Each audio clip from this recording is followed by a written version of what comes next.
Have you ever felt that little nudge, that feeling like maybe you're meant for something Mm. more, but you feel kind of stuck? Oh, definitely. Like Yeah. there's this powerful energy inside, but you're living cautiously. Yeah, exactly. Well, Cautiously. Maybe like well, we'll get to the analogy. it's a pretty universal feeling, I think. What is it that really holds us back from our, full potential? And what does that even mean? Right. And that's exactly what we're diving into today. We've got this great mix of sources, some ancient wisdom, specifically from the Srimad Bhagavatam, but also more modern takes on self-actualization, potential, that sort of thing. Yeah, the goal is really to unpack the key ideas from these different angles to understand, what keeps us hemmed in and what it really takes to break free and live more authentically as your best self. Think of it like a journey, maybe, guided by these texts. Let's try and figure out what's standing between you and that fuller life. Okay, let's do it. So one of the sources kicks off this really powerful question. It asks, why, having been endowed with the courageous heart of a lion, do we live as mice? Wow. Okay, the lion heart, but living like a mouse. That hits hard. So what does living like a mouse actually mean here? What's the description? Well, it paints this picture of being limited, right? Um, Easily distracted, maybe avoiding challenges or necessary conflict. Settling. Yeah, settling for mediocrity, being too worried about what others think. Popular opinion? Boredom, even? Yeah. Basically, yeah, playing it small. And what keeps that inner lion caged? The sources talk about specific things, don't they? Barriers. They do. Several key things. Fear is a big one. And not just like physical danger fear, but fear of judgment, rejection, failure, Discomfort, even. absolutely discomfort. Often it's rooted in sort of imagined social consequences. One source actually calls it the great usurper of progress and personal freedom. Oof, great usurper. That's strong. What else? Then there's conformity, that pull to just act like everyone else does, to fit in, feel safe. It's like you're unconsciously agreeing to be controlled by the crowd instead of listening to your own inner compass. Which sounds a lot like the mouse being swayed by what's popular. It really is. Yeah. And then there's self-oppression. That's the internal stuff, right? Self-doubt, worry, procrastination. That little voice saying you can't. Exactly. Yeah. That part of you whispering you're not quite capable or maybe not worthy of directing your own life. And the last one. A lack of presence and purpose. Yeah. Sort of being lost in the noise, not really here in the present moment, or just lacking clarity about where you're even going, what your life's agenda is, so to speak. Now, if we connect this mouse state, this feeling limited, to the spiritual angle in the Srimad Bhagavatam, it's described as being in an awkward position. Awkward position. Why awkward? Because of our connection, our association with material nature? Right. Carried away by the waves of material energy, I think one source said. Precisely.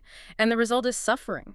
Suffering in these miserable conditions because we keep trying to find lasting happiness where it can't really be found in the temporary material world. Okay, so from that spiritual viewpoint, what's the root cause? Why are we stuck like this? The texts point to two main things. First, forgetting. Forgetting our actual relationship with the Supreme Lord, the source of, well, everything. And 7. Misusing the little bit of independence we have. There's this desire to lord it over material nature, to be the controller ourselves. Instead of recognizing the actual controller. Right. And when we choose that path, try to be the controller, we sort of volunteer to come under the influence of Maya, the material energy, which is ultimately directed by the Supreme Lord anyway. And Maya. Sounds intense. It is. It's described as incredibly powerful, so powerful that the moment we're born into a material body, bam, it causes this false identification. We immediately think, I am this body. And that mistake, thinking we're just this temporary physical shell, is seen as the starting point for the whole cycle. Birth, death, rebirth, suffering. So in that state, our real knowledge is, like, stolen by illusion. Exactly. We can't see the problem with chasing material happiness because we're blinded by lust, by greed, by desire to enjoy. It ties right back to that lack of presence, Oh. Our vision is clouded by wanting things. And it also says we can't just be inactive. That's a really key point. Not a single living entity can remain unengaged, even for a moment. We're compelled to act. It's our nature, Svavikai. Driven by the modes of nature. Right. That natural tendency to serve, to do something, it's always there. But in this mouse state, it gets misdirected. pointed towards temporary material stuff instead of the spiritual. Okay, that paints a really clear, maybe sobering picture of the Mao state and why we get stuck from both angles. But let's not forget the other part of that quote, endowed with the courageous heart of a lion. Let's switch gears to that potential, the lion heart within. Yes, and this is where it gets exciting because both kinds of sources really emphasize this amazing innate potential. The self-actualization view sees it as, this inherent capacity for strength, for bravery, power. A drive to grow. Absolutely, a natural drive towards growth, freedom, independence. It's your unique potential to be the most capable you. And how do the spiritual sources frame this potential, this true nature? Well, from that perspective, our real nature, our swabhava, is spiritual. We're eternal servants of God, of Krishna. So liberation, real freedom, isn't just about changing what we do, it's about reviving that original spiritual identity and ultimately getting a spiritual body. So that core identity, the eternal Yeah. servant part, that's our true svabhava, different from the material tendencies we feel right now. Exactly. And the spiritual texts also talk about evolution, but maybe not in the way we usually think about it. How so? How's it different? It's described more as a progression of the soul through, get this, 8,400,000 different species. It's less about random biological changes and more about the development of consciousness. The source uses a lovely image, like a flower blooming, from a tight bud through all the stages to a full flower, consciousness unfolding. And the human form, that's the full bloom. Pretty much. It's considered the highest because it gives us this unique level of consciousness. The ability to actually understand our situation and, get out of the cycle of birth and death. It's where that lion heart potential for real freedom can actually be realized. And there's a specific gift that comes with the human body. Yes, it's called Dhamashiri, which means it's a body designed for self-control. Control over what? Specifically, the senses and the mind.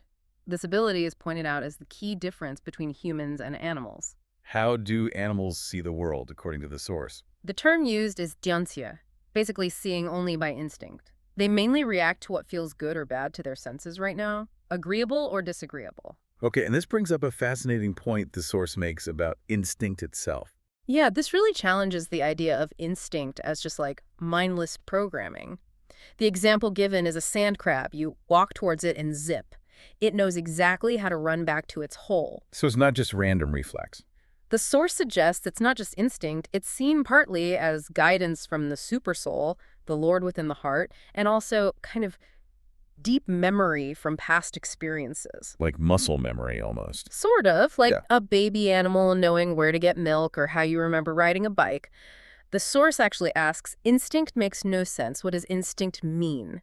Implying it's a word we use when we don't understand the deeper mechanism. Okay, so back to humans. That unique ability for self-control, managing our senses and mind, that's what lets us go beyond just reacting. Exactly. It allows us to understand our true self, the super soul, the world, how it all fits together. Without that control, the source says pretty bluntly, you're no better than an animal, even with a human body. And self-realization, from this spiritual angle, Yeah. it's not just about feeling good, is it? No, it's much deeper. It's fundamentally knowing you're under the control of the Supreme Lord. You're not the ultimate boss. Right. It's understanding you, the soul, are an internal part of God Mamai and recognizing the Supreme Lord as the original source of everything, the cause of all causes. Sarvakarankarn. And crucially, it's not thinking you are God. Definitely not. That's a major distinction the source makes. Real self-realization is knowing your place as a divine part, always connected to and dependent on the supreme whole. Okay, so we've got the challenge, the mouse life, and the potential, the lion heart. How do we actually do it? How do we make that journey from limitation to potential, whether we're looking at it through the self-actualization lens or the spiritual one? Right. And it's presented less like arriving somewhere and more like a continuous process. It takes conscious effort, intentional action, day by day. The spiritual source has that really powerful description of the soul waking up in the womb. That sounds like a pivotal moment of realization. It's an amazing passage. Describes how, trapped in the womb around the 7th month, consciousness fully awakens by the Lord's grace. The soul suddenly remembers potentially countless past lives. Wow. Yeah, feels immense grief for all that wasted time, but also has this moment of intense spiritual clarity. What does it understand then? It sees the supersoul, the Lord in the heart, and gets it. understands why it's suffering because it forgot its relationship with the Supreme and misused its independence, trying to dominate matter. So it's not just despair. There's surrender, gratitude even. Exactly. It completely surrenders, realizing only the Lord's mercy can free it, and feels deep gratitude for getting a human body because it's the specific tool needed for self-control and understanding truth, unlike animal bodies. Without then it's afraid of being born. Yeah. After all that clarity. Yes, terrified. Because it knows the outside world, the power of Maya, is so strong it will likely forget everything again, fall back into thinking, I am this body, and start the whole cycle over. So the only way out is Consistent spiritual remembrance, what's called kena consciousness.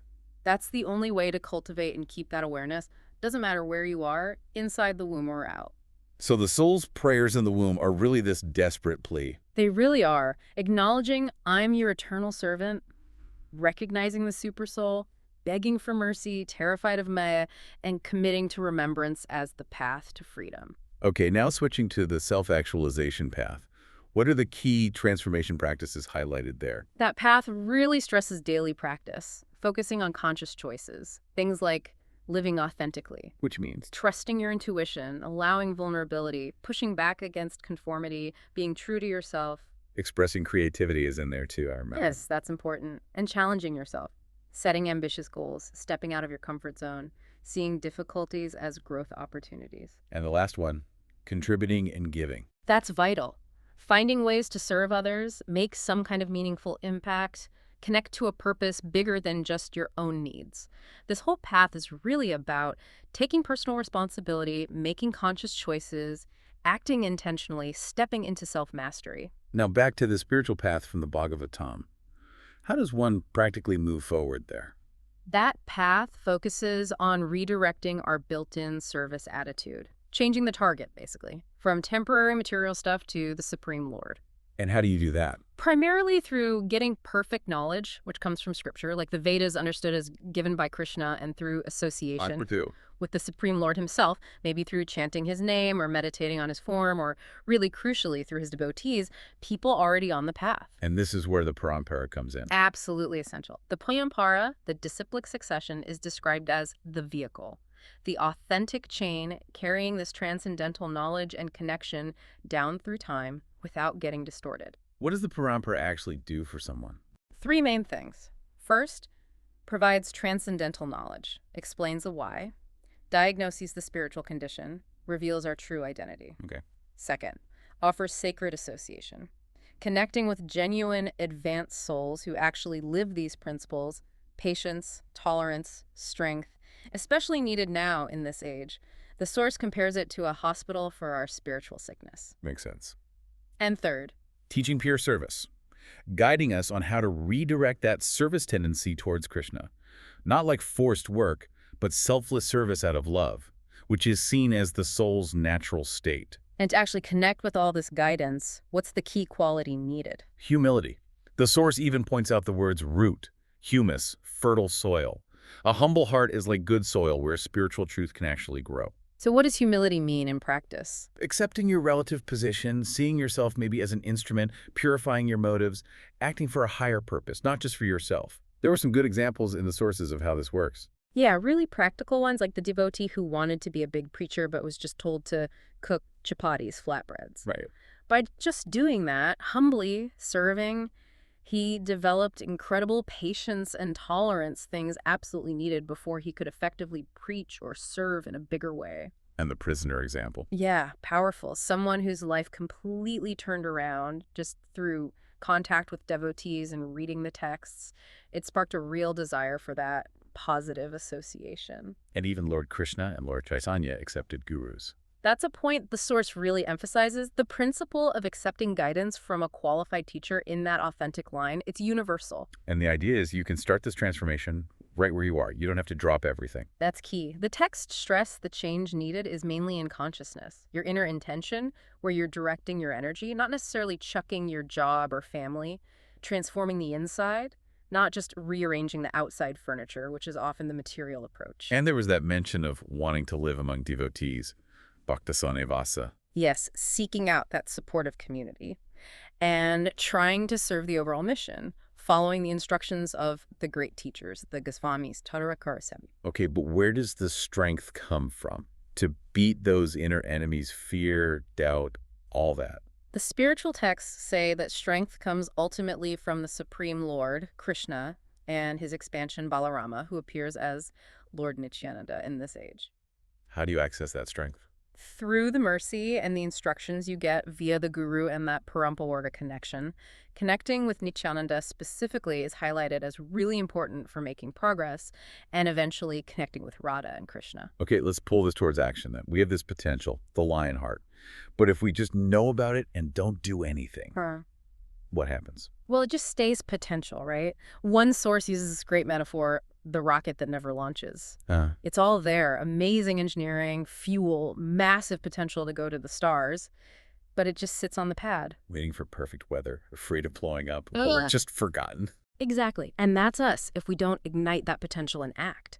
Especially with this human ability to consciously choose our actions, direct our senses and mind, we can choose, unlike beings purely on instinct. So the big challenge is just launch the rocket, start moving.